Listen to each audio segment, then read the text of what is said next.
My name's Tim Thurston from Team I, and I'm with Jamie Martin of Correct Careers Coaching, and this is the next in our series of discussions on specific topics that we think can help local businesses. Today, Jamie, we're going to talk about teamwork and leadership, particularly in a remote environment, which has been thrust upon many businesses and many individuals following the coronavirus outbreak. Yeah, so first of all, I mean, teamwork and leadership are both really important topics within a business. It's, if you don't have the right leadership or managers within a business, then you I think 50% of staff, are more likely to leave their role, due to if they haven't, got a very good manager. And being a part of a team, the culture is in most cases the top part of being in the business at this point in time.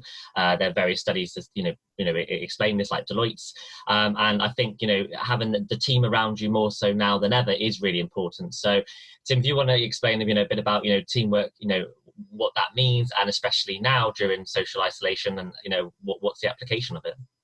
Well, the very essence of teamwork is having a common purpose. That's the starting point for any team. It's being aligned to something that a team and an organisation is trying to achieve. And if that purpose isn't absolutely crystal clear, particularly at this moment in time when people aren't working in the same locations, then that is an absolute must. And that is the first thing any organisation needs to do, is to ensure that everybody is fully aware as to what the team and the organisation is trying to achieve. People don't have to be physically together to work in a team. It's been proven over many, many examples. And the fact that people maybe can't work in the same location at the moment really does not mean that they can't work effectively as a team. Yeah, I think that's a really good point. I think, you can be a team, whether you're together or whether you're not together. It's about how you communicate and how you bond with each other. So, what's the different types of communication you can still do right now to bond and engage a team? Absolutely. So communication, as I obviously alluded to there in terms of the purpose, starts with that. So first thing is to ensure that everybody is on the same page.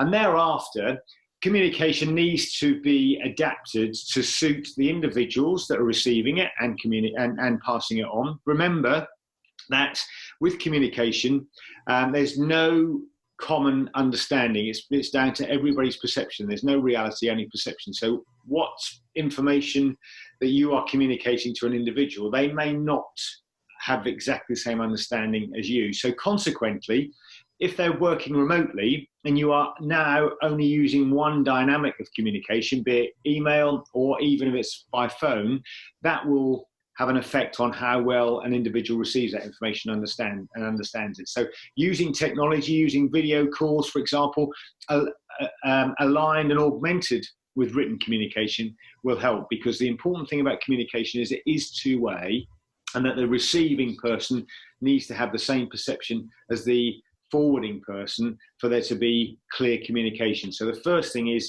set your parameters around that, and then think about how frequently that communication needs to be, and not just on the formal aspect. I guess the formal stuff generally is taken care of. So reporting, be it a weekly report, a monthly report, a quarterly report, they're kind of built into businesses anyway. What's more important during these periods of remote working is that individual daily reporting from a formal perspective, and then updates from an informal perspective. And then probably something that often falls off in these times when teams aren't working together is that informal banter. The sort of thing that happens in the office, happens by the coffee machine, happens when people are making a cup of tea. So that informal banter. And don't forget, a lot of people go to work because of their peers. They enjoy the people they work with. And if they're working from home now and they're missing that, you've got to try and stimulate that as much as you can virtually. Yeah, in one of our previous episodes, we mentioned team engagement and what praise and recognition, and I think that is also even more important from the team right now as well. So you're encouraging everyone, to have the same ethos within the team. As you were mentioning about listening and communicating with individuals, there reminded me of Stephen Covey's book, 7 Habits of Highly Effective People. And within one of the habits, it mentions that we need to really understand what someone is saying and then communicate back from that. So I think, it's making sure we are really effectively listening and understanding what is being said before we can communicate effectively, which nicely brings us on to, from Stephen's book anyway, but, leadership and what that looks like as a whole, and also, during COVID at the moment. Sure. A model that I really like is the action-centered leadership model. And that talks about how a manager or a leader looking at 3 separate spheres. So one of those spheres is the task, so what actually needs to be done to achieve the purpose. And then the second sphere is the individuals within the team, and the third sphere is the team itself. And the model says that best practice is taking that helicopter view so that you are balancing the needs of getting the tasks done with the individual's needs within the team, and then the team overall. And I think never is that more important than at this time when the majority of your people are remote. So of course the task has to be done, and there will always be a focus on that. But individuals within a team will always need stimulation, will always need support and development. And if you can't see them, you've got to build in practices that allow you to assess where they are in terms of their development, and not just the cold, hard facts of their outputs. They will still be tangible, of course they will, but it's understanding how they're achieving those aspects, what processes they're working on, and what support they need to ensure that the individuals are still being supported. And then probably the harder element will be to make sure that the team is still balanced. If there are individuals within the team that aren't getting enough nourishment, as one of my bosses used to talk about in years gone by, then the team balance will be dissipated and the overall achievement of that team won't be as high. Of course, that's difficult to see, so that's another aspect that needs to be built into your remote communication, and for want of a better word, monitoring. It's not the right word, monitoring. I don't mean that from a big brother perspective, but I mean it from a very positive perspective. So a really, really good model. If you don't know it, then it's definitely worth researching.